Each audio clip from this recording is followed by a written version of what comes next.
नमस्कार दोस्तों, स्वागत है आपका साइट फॉर वर्ल्ड के ऑफिशियल लर्निंग प्लेटफॉर्म पर, जहां स्टूडेंट्स और जॉब सीकर्स के लिए करियर, टेक्नोलॉजी और प्लेसमेंट से जुड़ी इंडस्ट्री ओरिएंटेड और प्रैक्टिकल नॉलेज दी जाती है। अगर आप अपनी स्किल्स को नेक्स्ट लेवल तक ले जाना चाहते हैं तो आप बिल्कुल सही जगह पर आए हो। चलिए शुरू करते हैं आज का इम्पोर्टेंट सेशन। नमस्ते स्टूडेंट्स, आज का टॉपिक है मोनोलिथ वर्सेस माइक्रो सर्विसेज। ये सिस्टम डिजाइन इंटरव्यूज का एक सुपर इंपॉर्टेंट टॉपिक है। आप रेडी हो? फोकस मोड ऑन है ना? मोबाइल साइड में रख दिया, स्क्रीन पे ध्यान है?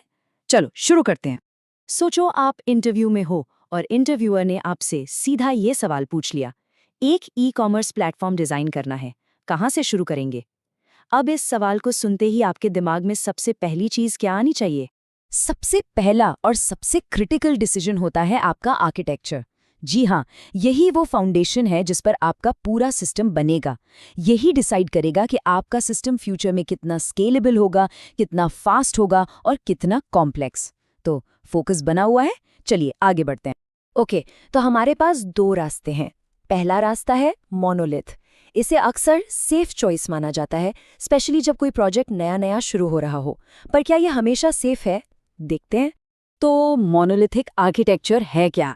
बिल्कुल सिंपल शब्दों में इसका मतलब है कि आपके एप्लीकेशन के सारे कंपोनेंट्स, सारे फीचर्स सब एक सिंगल यूनिट में बंधे हुए हैं। सोचो एक बड़ी सी ऑफिस बिल्डिंग जहां सारे डिपार्टमेंट्स, सेल्स, मार्केटिंग, एचआर सब एक ही छत के नीचे एक साथ काम कर रहे हों। एक ही कोड बेस, एक ही डिप्लॉयमेंट। तो फिर मोनोलिथ कब चूज करना चाहिए?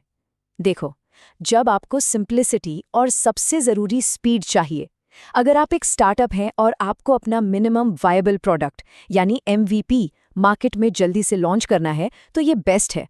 छोटे से मीडियम साइज्ड ऐप्स के लिए या जब आपकी टीम छोटी हो और बजट लिमिटेड हो, तब ये अप्रोच बहुत ही एफिशिएंट रहता है।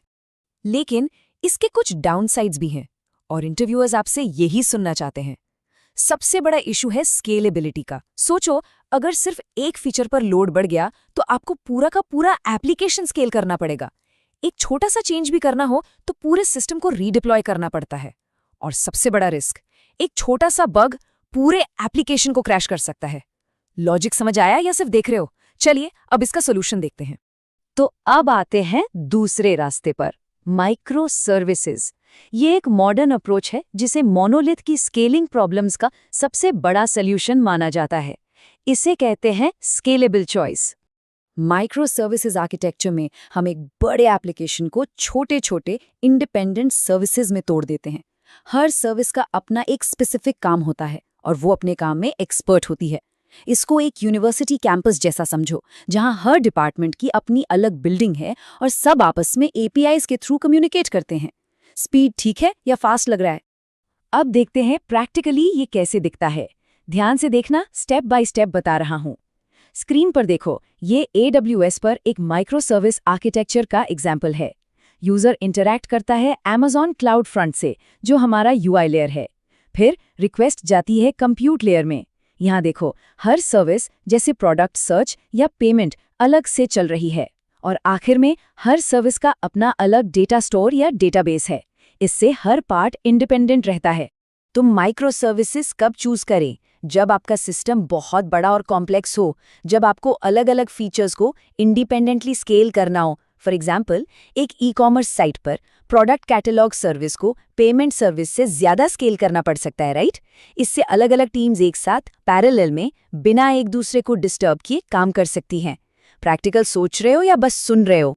तो आपसे इंटरव्यू में सिर्फ आर्किटेक्चर पिक करने को नहीं, बल्कि उसे जस्टिफाई करने को कहा जाएगा। इस सेक्शन में हम उन्हीं ट्रेड ऑफ्स को समझेंगे जो आपको एक स्ट्रॉन्ग, कन्विंसिंग आंसर देने में हेल्प करेंगे।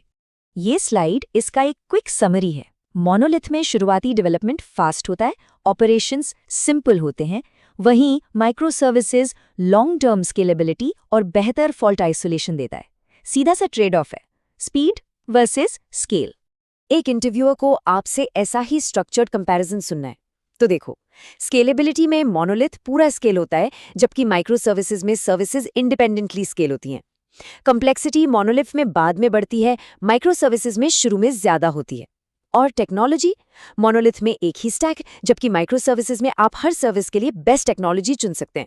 ये टेबल बहुत इंपॉर्टेंट है, अगर इंटरव्यू में पूछा गया तो बता पाओ। ओके, अब तक जो डिस्कस किया वो जरूरी था, लेकिन ये सेक्शन आपके आंसर को जूनियर से सीनियर लेवल पर ले जाएगा। यहाँ हम सिस्टम को स्केल करने के कुछ प्रो लेवल कॉन्सेप्ट्स देखेंगे। रेडी हो नेक्स्ट स्टेप के लिए? चलो। जब आपका सिस्टम स्केल करता है ना, तो डेटाबेस सबसे बड़ा बॉटलनेक बन जाता है। इसका सॉल्यूशन है शार्डिंग। सिंपल वर्ड्स में शार्डिंग का मतलब है एक बड़े से डेटाबेस को छोटे छोटे मैनेजेबल पार्ट्स में बांटना। इन पार्ट्स को कहते हैं शार्ड्स। ये हॉरिजॉन्टल स्केलिंग की कोर टेक्निक है। शार्डिंग के 3 मेन टाइप्स हैं।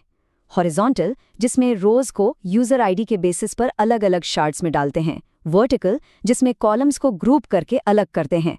और रेंज बेस्ड, जिसमें डेटा को एक वैल्यू रेंज जैसे डेट्स के हिसाब से पार्टीशन करते हैं। इसको नोट किया? ये बहुत इंपॉर्टेंट है। ये थोड़ा एडवांस्ड कॉन्सेप्ट है, पर डरना मत। इस डायग्राम में एक शार्डिंग ऑर्केस्ट्रेशन सर्विस दिखाई गई है। इसका काम सिंपल है। ये सिस्टम को ऑटोमेटिकली मॉनिटर करती है। अगर कोई एक डेटाबेस शार्ड ओवरलोड हो जाता है, तो ये सर्विस डेटा को दूसरे शार्ड्स में मूव करके लोड बैलेंस कर देती है। स्मार्ट है ना? माइक्रो सर्विसेज में सर्विसेज आपस में बात कैसे करेंगी? परफॉर्मेंस क्रिटिकल एप्लीकेशंस के लिए ट्रेडिशनल रेस्ट एपीआईज के अलावा जीआरपीसी एक बेहतर ऑप्शन हो सकता है। ये HTTP/2 पर चलता है और प्रोटोबफ यूज करता है, जो JSON से छोटा और फास्ट होता है, मतलब हाई परफॉर्मेंस। इस स्टेप का पर्पस समझ आया? ये परफॉर्मेंस ऑप्टिमाइजेशन के लिए। ओके, अब तक हमने सारे कॉन्सेप्ट समझ लिए हैं। अब इन सब को जोड़कर एक परफेक्ट इंटरव्यू आंसर बनाते हैं। ध्यान से सुनना, this is the final piece of the puzzle. तो ई-कॉमर्स प्लेटफॉर्म के लिए क्या चुने? एक सोचा समझा बैलेंस्ड आंसर ये है, हम एक वेल स्ट्रक्चर्ड मोनोलिथ से शुरू करेंगे। इससे हम प्रोडक्ट को जल्दी मार्केट में ला सकेंगे, लेकिन हम इसे शुरू से ही इस तरह डिजाइन करेंगे कि फ्यूचर में जरूरत पड़ने पर इसे आसानी से माइक्रो सर्विसेज में ब्रेक डाउन किया जा सके। ये आंसर आपकी मैच्योर थिंकिंग और फॉरसाइट दिखाता है। तो आज हमने क्या सीखा? Let's summarize. पहला, मोनोलिथ और माइक्रो सर्विसेज के ट्रेड ऑफ्स को समझो, सीधा हिसाब स्पीड वर्सेस स्केल। दूसरा, अपना डिसीजन हमेशा बिजनेस नीड्स, टीम साइज और फ्यूचर ग्रोथ के हिसाब से लो। और तीसरा, अपने आंसर में डेप्थ लाने के लिए शार्डिंग और जीआरपीसी जैसे एडवांस टॉपिक्स डिस्कस करो। समझ आया? क्लियर है? एक बात हमेशा याद रखना, कोई भी आर्किटेक्चर बेस्ट नहीं होता। गोल बेस्ट आर्किटेक्चर चुनना नहीं है। गोल है जो प्रॉब्लम दी गई है उसके लिए राइट आर्किटेक्चर चुनना और उसे ठीक से जस्टिफाई करना। आपका जस्टिफिकेशन ही सब कुछ है। तो अब आपका काम है प्रैक्टिस करना। सिर्फ देखने से याद नहीं रहेगा। इस फ्रेमवर्क को यूज करके सोचो, अगर एक राइड शेयरिंग ऐप जैसे ऊबर डिजाइन करना हो तो मोनोलिथ्स चुनोगे या माइक्रो सर्विसेज? और सबसे इंपॉर्टेंट, क्यों? अपने रीजंस को स्ट्रक्चर करो। अगर कोई डाउट है तो कमेंट सेक्शन में बताना। नेक्स्ट सेशन में हम एक और इंटरेस्टिंग सिस्टम डिजाइन प्रॉब्लम देखेंगे। All the best, keep learning. हमारे चैनल को सब्सक्राइब कीजिए और वीडियो को अपने दोस्तों के साथ शेयर जरूर कीजिए। कमेंट सेक्शन में अपना डाउट या नेक्स्ट टॉपिक लिखना मत भूलिएगा।